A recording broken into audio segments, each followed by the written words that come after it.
궁금한 얘기부터 시작을 해볼까요? 제가 우리 교단을 매우 사랑하고 또 우리 교단에서 계속 교육을 받았고 또 우리 교단에서 계속 목사로 살고 있지만 제가 우리 교단 분들이 하시는 말씀 중에 제일 별로 좋아하지 않는 말씀도 있습니다. 그게 뭐냐면 장자교단이라는 말씀입니다. 장자교단 잘 못 들어보셨나요?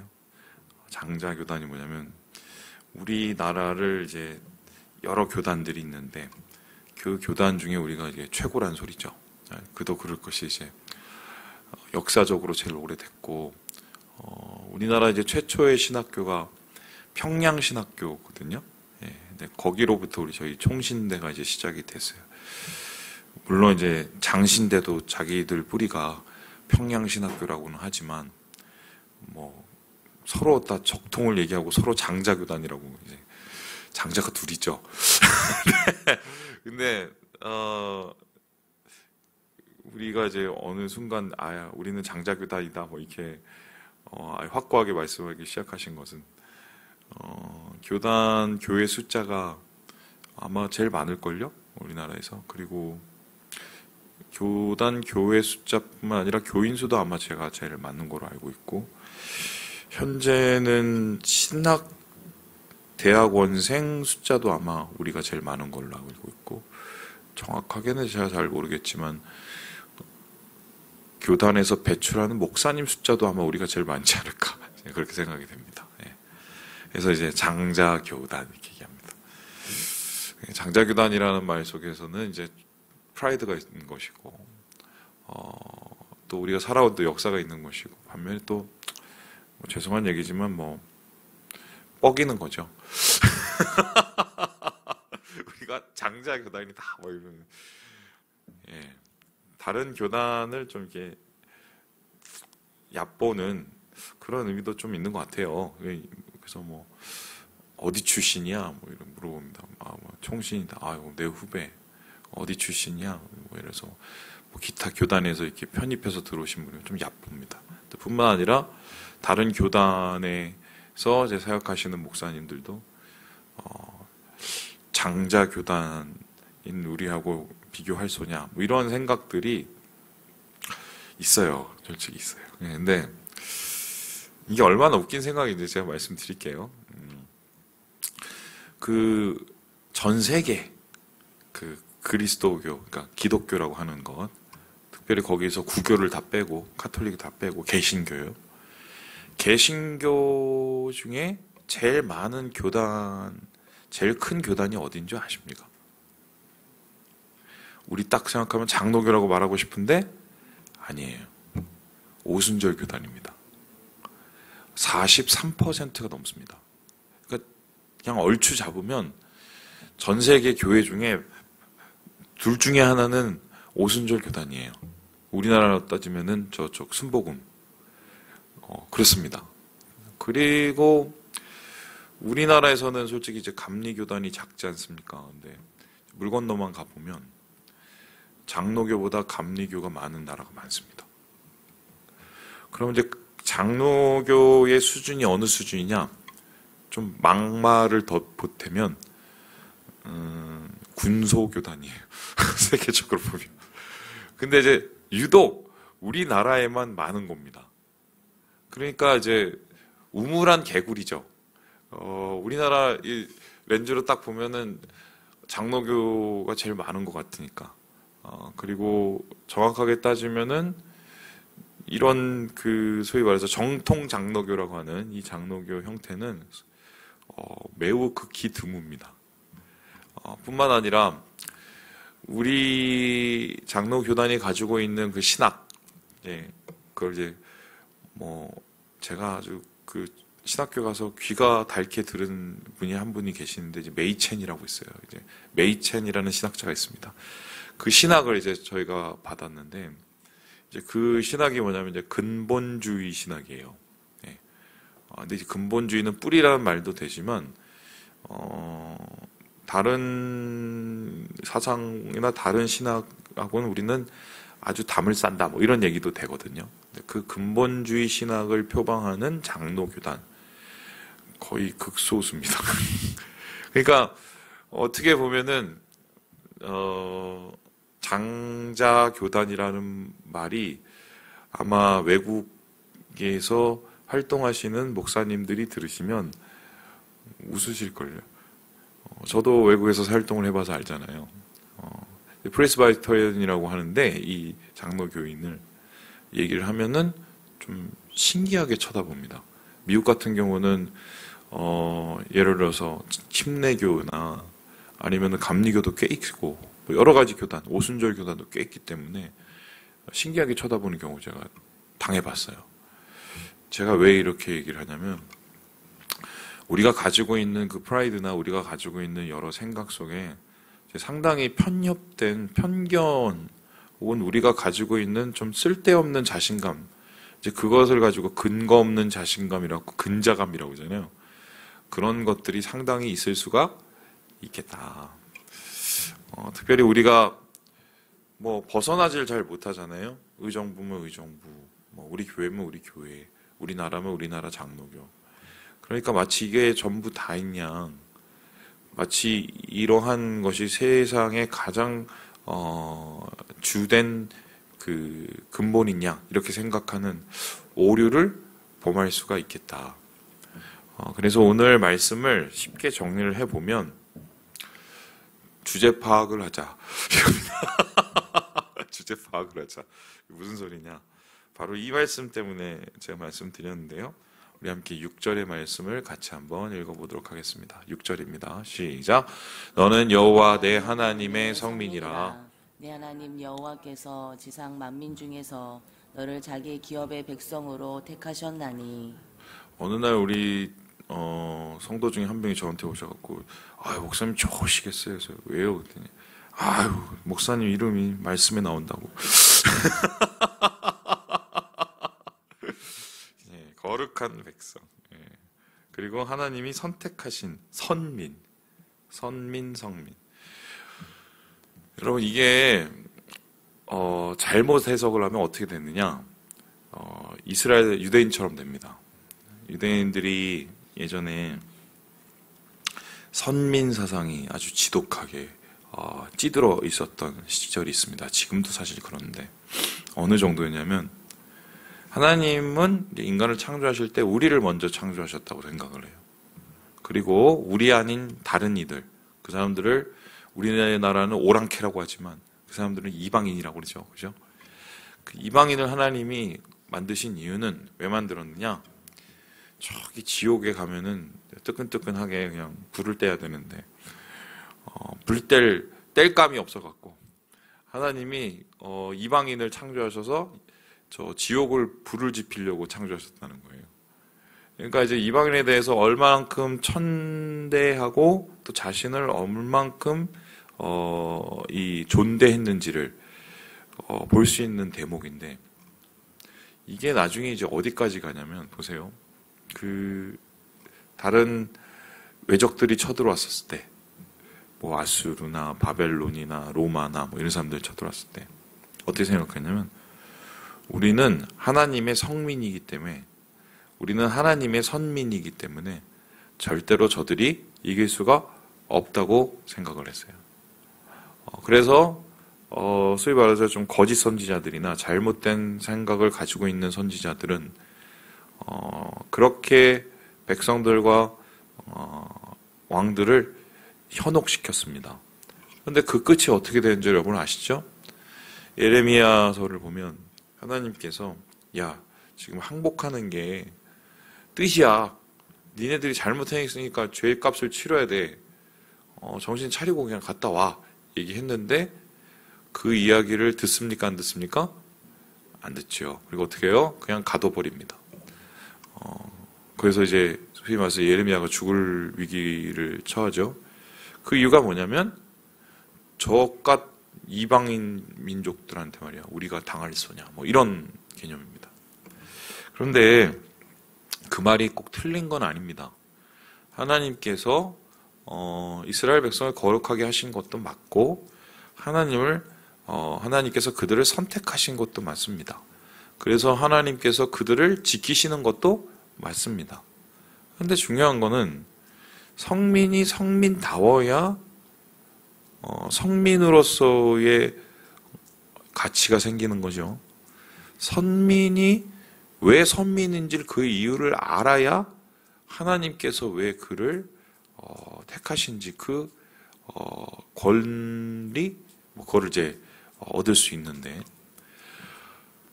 이스라엘 백성은 그거를 잘 몰랐다. 그래서 이스라엘 백성이 망했다. 이렇게 볼 수 있습니다. 오늘 하나님께서는 이제 결정판이죠. 너희들을 내가 왜 택했는 줄 알아? 너희들이 왜 거룩한 백성인 줄 알아? 너희들이 왜 앞으로 거룩하게 살아야 되는 줄 아니? 이 이야기에 대한 대답을 말씀하시는데 그 말씀이 이제 굉장히 좀 충격적이죠. 우리 함께 7절의 말씀을 같이 한번 읽어보도록 하겠습니다. 시작. 여호와께서 너희를 기뻐하시고 너희를 택하심은 너희가 다른 민족보다 수요가 많기 때문이 아니니라. 너희는 오히려 모든 민족 중에 가장 적으니라. 하나님께서 이스라엘 백성을 택하신 것 중에 첫 번째 이유는 뭐예요? 그 사람들이 잘나서 택한 게 절대로 아니다. 오히려 제일 못 나갔고 택했다는 소리입니다. 그렇죠? 실제적으로 이스라엘 백성을 가르치는 그 말 중에 히브리라는 말이 있습니다. 히브리라는 말이 어떠냐면 조금 의역을 해보면 떠돌이라는 뜻입니다. 강을 건너온 자는 뜻이에요. 그러니까 실제적으로 그 사람들이 나일강을 건너서 애굽으로 갔죠. 그러니까 그게 애굽 사람의 그 입장에서는 이스라엘 민족이 이방 민족인 거예요. 오랑캐인 거예요. 그래서 야 오랑캐라는 말을 지어준 게 히브리입니다. 그렇다면 실제적으로 그들이 가서 거기서 뭘 했느냐? 제일 사회 밑바닥에서 노예로 살았잖아요. 그죠? 그러니까 한마디로 이스라엘 백성이라는 것은 가장 적고 힘이 없고 능력도 없고 그런 민족이었기 때문에 하나님께서 그들을 택하셨다라고 얘기했습니다. 자, 그러면 우리는 생각할 때 힘이 없고 능력이 없고 또 가장 적고 이런 사람이면은 우린 보통 생각을 하길 저 사람 되게 착할 거야 라고 생각하잖아요. 자, 이스라엘 백성이 광야로 넘어왔을 때 착했습니까? 안 착했습니까? 예? 왜 그런 것 같아요? 예? 저도 그걸 이제 이유를 압니다.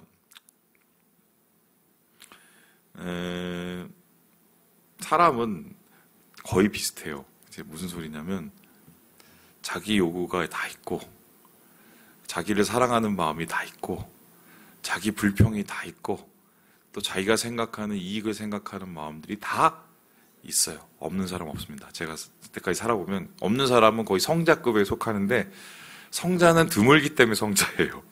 예. 그러면은 세상 속에서 어떤 사람은 자기 막 소리를 막 내고 어떤 사람은 자기 소리를 덜 냅니다. 그 차이는 뭘까 생각을 해보면 죄송합니다. 제 생각엔 제가 느끼기엔 힘이 없고 있고의 문제입니다. 목에 힘이 들어가면 그 자리에 들어가면 누구나 다 똑같아질 수 있는 게 그게 사람이에요. 뭐 저는 안 그랬어요. 똑같죠. 이스라엘 백성이 목에 힘이 들어간 거죠. 광야에 가니까 이제는 자기를 괴롭혔던 그들이 없거든요. 그리고 자기들이 이제 뭔가 좀 된 것 같거든요. 그리고 가서 또 전쟁도 한번 이겼거든요. 목에 힘이 들어간 겁니다. 그러니까 그때부터 착각을 하기 시작하죠. 우리는 좀 되는데? 우리가 좀 힘이 있는데? 이 정도면 괜찮은 건데? 그러면서 소위 말해서 그들 가운데 교만이 싹트고 그 교만이 하나님을 대적하는 자리에까지 이르지 않습니까? 그런데 하나님께서는 분명히 딱 짚고 넘어가시는데 니들이 선택된 이유는 절대로 니들이 많고 능력이 많고 잘 돼서가 아니라는 거예요. 오히려 내가 연약해서 신기하죠? 두 번째로 하나님이 말씀을 하시는데요. 우리 함께 8절의 말씀을 같이 한번 읽어보도록 하겠습니다. 시작. 여호와께서 다만 너희를 사랑하심으로 말미암아 또는 너희 조상들에게 하신 맹세를 지키려 하심으로 말미암아 자기의 권능의 손으로 너희를 인도하여 내시되 너희를 그 종 되었던 집에서 애굽 왕 바로의 손에서 속량하셨나니. 하나님께서 이스라엘 백성을 택하신 이유를 두 번, 세 번째 이야기를 얘기하고 계신데, 두 번째는 내가 그냥 사랑해서 너희를 선택한 거야. 사랑할 만한 구석이 있어서 너희를 선택한 거가 아니에요. 그냥 내가 너희를 사랑하기로 작정을 해서 그런 거야.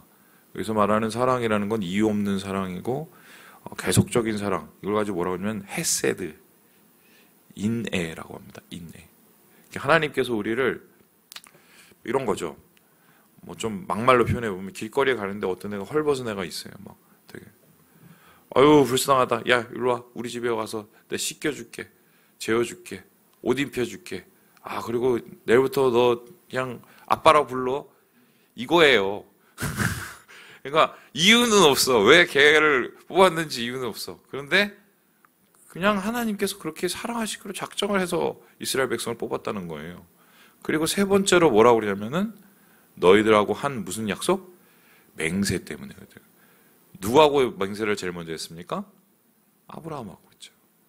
아브라함, 이삭, 야곱 이런 얘기를 계속 꺼내는 이유가 뭐냐면 그들의 공통점은 하나님이 약속을 하신 겁니다. 그런데 하나님께서 그들과 약속을 하실 때 야, 너 나하고 약속할래 안 할래? 언약 맺을래 안 맺을래? 그렇게 한 게 아니에요. 오늘 갑자기 와서 야 내가 널 복을 삼아 줄게. 아 너에게 아버지에게 주셨던 복을 너에게도 줄게.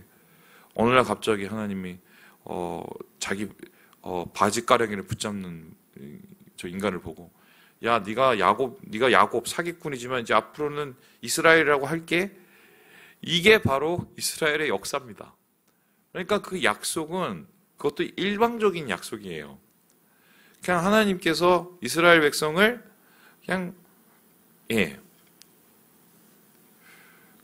선택하기로 그냥 복을 주시기로 그냥 정해버리신 거예요. 이유를 몰라요. 자 그러면 이걸 종합을 해봅시다.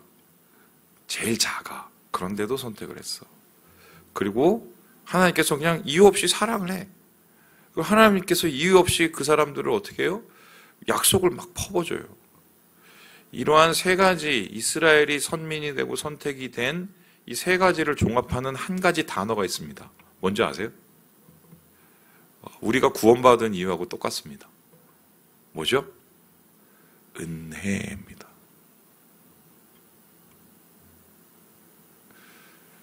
우리나라 장자교단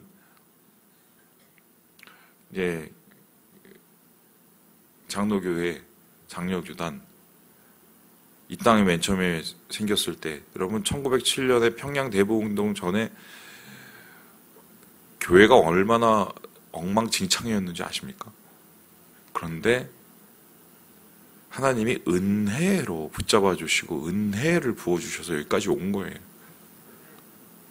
거기에는 선교사님들의 정말 은혜로운 수고와 땀이 있었습니다. 그죠? 이스라엘 백성 지실이 잘한 것도 없고 맨날 하나님한테 막 불평하고 원망하고 애국 간다고 막 은혜로 붙잡아 주셔서 가나안 앞에까지 이르게 하신 겁니다. 저는 어떤가요?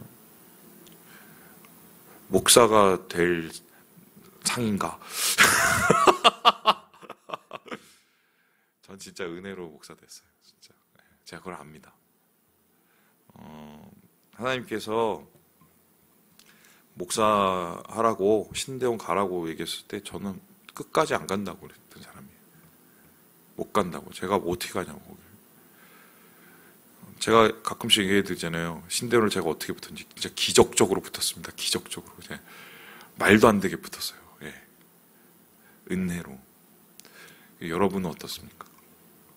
어떻게 구원받으셨고 어떻게 장로님 되셨고 어떻게 권사님 되셨고 어떻게 집사님 되셨습니까? 여러분이 그에 합당한 잘남과 그에 합당한 행위와 그에 합당한 공로가 있습니까? 은혜로. 그럼 은혜로 이 모든 것을 누린 사람들은 어떻게 살아야 되겠습니까? 은혜로 살아야 됩니다. 은혜로 사는 게 뭐죠? 매일매일 하나님의 은혜를 기억하며 매일매일 하나님의 은혜를 나누며, 그게 성민이고 선민이에요.